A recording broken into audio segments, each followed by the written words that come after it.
le parc national Yasuni. Une réserve de biosphère de l'UNESCO est l'un des endroits les plus riches en biodiversité sur Terre. Pendant des décennies, il a été en première ligne de la bataille contre l'extraction pétrolière et minière. Mais au-delà de la jungle, il y a une autre lutte. S'assurer que les voies locales ne soient pas étouffées par les intérêts des entreprises. C'est là que les experts activistes entrent en jeu, des personnes et des mouvements qui utilisent leurs connaissances pour lutter pour la justice. Un excellent exemple est Alberto Acosta, qui avec les mouvements sociaux a initié de grands changements. Économiste, expert en énergie, ancien ministre et ancien président de l'Assemblée constituante de l'Équateur, il a travaillé main dans la main avec des groupes et des communautés. Mais ni Acosta ni les experts engagés n'ont gardé leurs connaissances enfermées dans une tour d'ivoire. Au début, beaucoup pensaient que le pétrole apporterait le progrès. Mais ils ont vu de leurs propres yeux comment l'extraction nuisait aux gens et à la nature. Leur parcours partagé a montré comment experts et activistes peuvent unir leurs forces dans les luttes sociales et environnementales.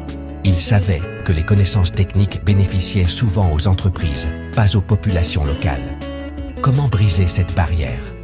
En 2001, le biologiste et historien des sciences Dimitri de Franck a déterminé que Acosta et les mouvements sociaux ont utilisé 4 stratégies clés décrites par la professeure Shobita Parthasarathi. Premièrement, ils ont mis les connaissances universitaires au service des victimes. Ils ont montré les vrais coûts de l'extraction et ont autonomisé les communautés avec des informations.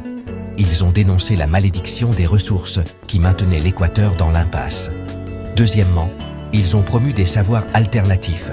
Ils ont défendu le sumac cauce, ou bon vivre, une philosophie autochtone d'harmonie avec la nature.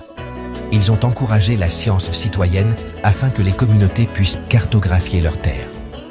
Troisièmement, transformer la politique.